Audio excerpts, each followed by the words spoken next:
Alright, so Avengers Infinity War is out in theaters right now. It's making mad money. It's a great movie overall. If you haven't seen it yet, then what the f*** are you doing with your life? Go see it like right now. Seriously, turn this video off, go to the theater like right away. But if you have seen the movie and you spent any amount of time online talking about it, you might have noticed a decent number of people apparently wondering whether or not the Mad Titan Thanos is stronger than the Incredible Hulk.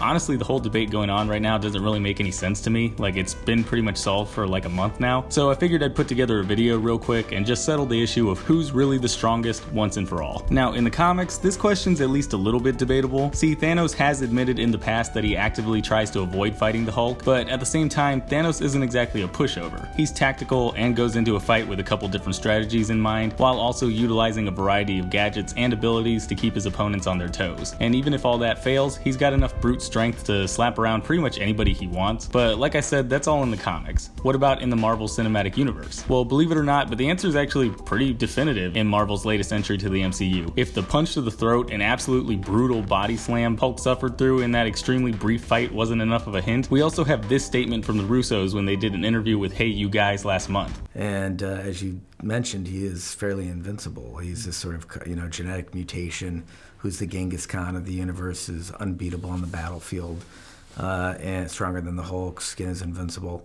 So there you go, straight from the directors themselves. Hulk is definitively weaker than Thanos. Turns out having the power to punch the f*** out of a 1,200-ton Leviathan, or suplex a giant wolf, or toss a forklift like it was a softball! None of that measures up to the type of power Thanos is bringing to the table. Speaking of power, we also need to address one of the more common wild cards tossed into this debate, the Infinity Stones. See, at the beginning of the movie, we find out that Thanos has already raided Xandar and acquired the Power Stone before tracking down the Asgardians and the Tesseract. Because he has an Infinity Stone during his fight with the Hulk, there are some people who think that the Power Stone maybe boosted Thanos a little bit during the fight, giving him an unfair advantage. Honestly, it's not like that's a bad theory, given that it actually is a thing in the comics. During the Thanos Quest limited series, the Mad Titan acknowledges that 3 of the Elders of the Universe, the Champion, the Gardener, and the Runner, were able to subconsciously tap into the energies of the Power, Time, and Space Gems respectively, giving each of them a slight boost. Unfortunately for all you Hulk fans though, this idea doesn't exactly apply to the movies for a couple different reasons. For one thing, it's never actually been shown that anybody ever got any kind of a boost while holding on to one of these stones, with the exception of the Power Stone, for obvious reasons. Malekith was still fairly easy to fight and kill even with the Reality Stone, plus as we saw literally every time the stones are on screen, they all light up when they're in use. I'll give you 3 guesses to figure out what all wasn't lighting up during Thanos' fight with the Hulk. We can't even use the argument that Hulk was afraid of Thanos and therefore couldn't get angry enough to make a comeback, since he was never actually afraid of Thanos in the first place. Remember what Joe Russo said when he showed up on the Happy Sad Confused podcast?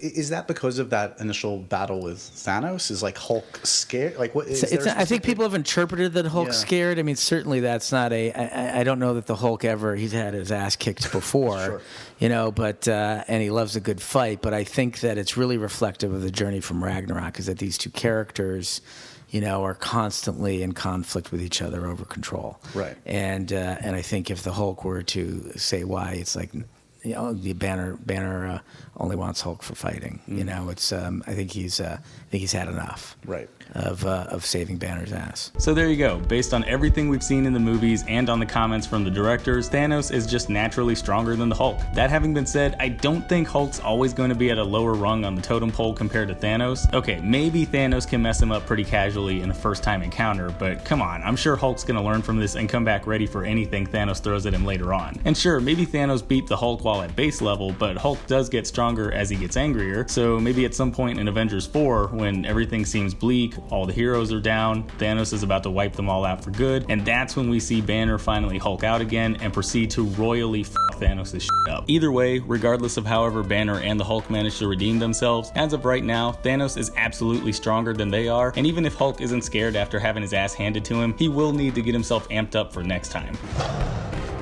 Hulk! Smash! But anyways guys, I hope that finally settles the question of whether or not Thanos is stronger than the Hulk in Avengers Infinity War. If you guys agreed with anything I said in this video, or if you have your own theories or evidence you maybe want to throw out there, then go ahead and let me know in the comments down below. Otherwise, I will see you all next time.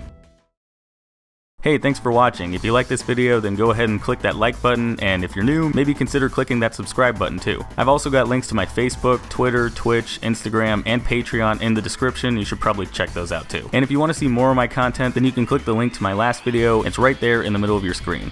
Alright, and I will see you all next time.